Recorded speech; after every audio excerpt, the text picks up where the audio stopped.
Сәлеметсіздер ме, құрметті оқушылар? Қазақ тілі сабағын бастаймыз. Бүгін бізге қонаққа кім келгенін білесіздер ме? Ақылды Пияз келді.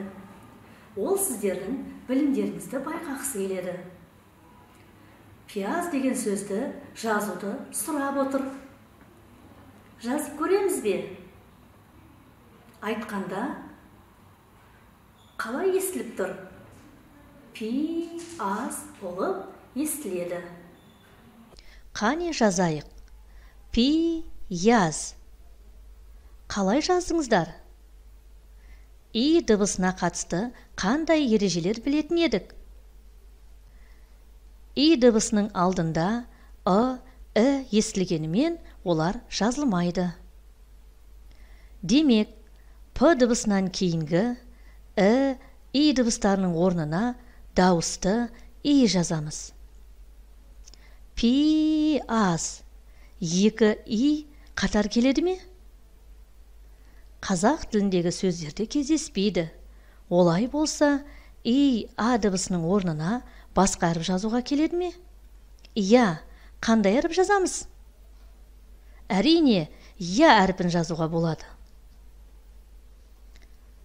Балалар, бүгін осы ерекше әріппен я әрпінің жазылуымен танысамыз. Сонымен қатар жаңа тақырыпты бастаймыз. Мынау ненің суреттері?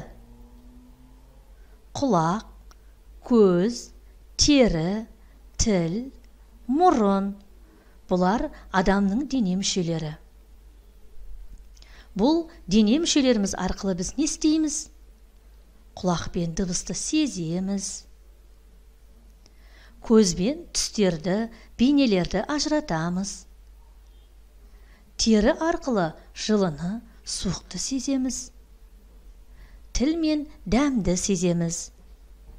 Мұрынмен иісті сеземіз. Ең соңғы сөздеріміз қандай сөз болды? Сеземіз деген сөз. Олай болса, бұлар қандай мүшелер? Бұлар сезім мүшелері. Бүгінгі сабақта я әрпінің емлесімен танысамыз. Мәтінді өз сөзімізбен мазмұндаймыз. Мәтін мазмұны бойынша сұрақтарға жауап береміз. Тірек сөздерді қатыстыра отырып, әңгіме құрастырамыз. Балалар, экранға қарайықшы. Ая ән айтқанды жақсы көреді. Бірақ оның дауысы жоқ. Оған көмекке Әли келді. Екеуі қосылып бір әнді айтты. Енді екеуінен қандай әріптер байқап тұрсыздар? Аяда и әріпі, Әлиде а әріпі. Табылған осы екі әріпті қосып көрелік. Енді айтып көрейік. И, а, я. Бұған қарай отырып, қандай ереже шығаруға болады? Сөзде и, а дыбыстары естілгенімен, жазуда олардың орнына я әріпі жазылады. Мысалы, аяқ, қоян, таяқ.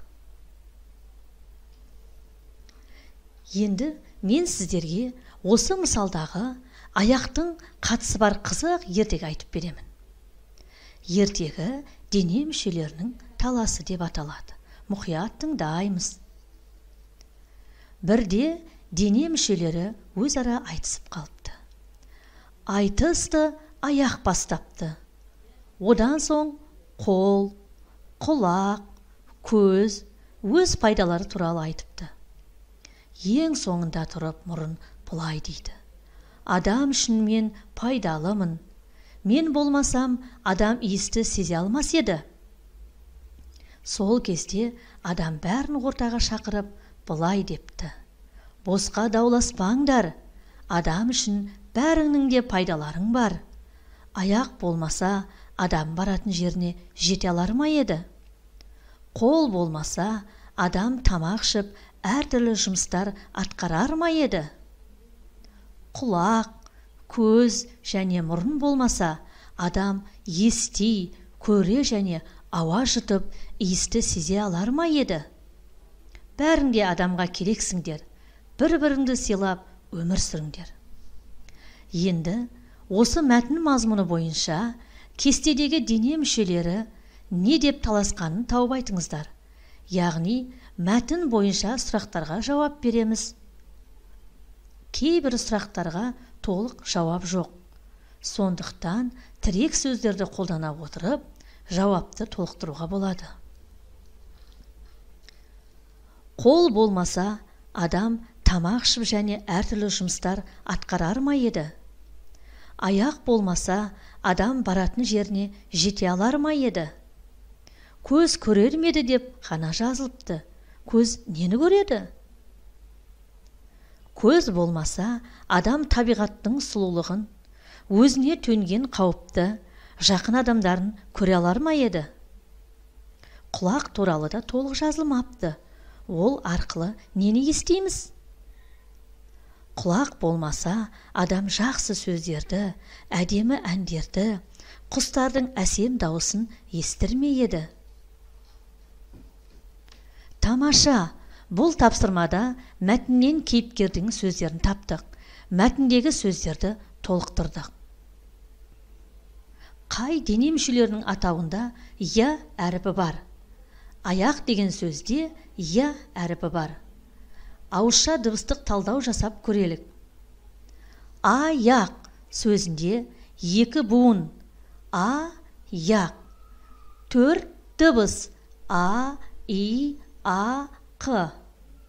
3 әріп. А, Я, Қ бар. Яғни, неше дыбыс бар?